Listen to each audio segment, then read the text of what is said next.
Advice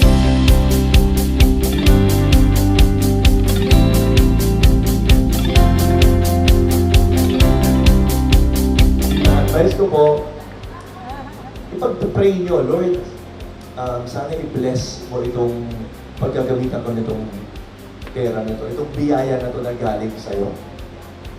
And then, watch it bear fruit. Nakalagay po yun sa salita ng Diyos. Man can make plans, but it is God who establishes our steps. So kahit anong plano mo sa buhay, kung hindi yan plano ng Diyos, magkaka-problema tayo.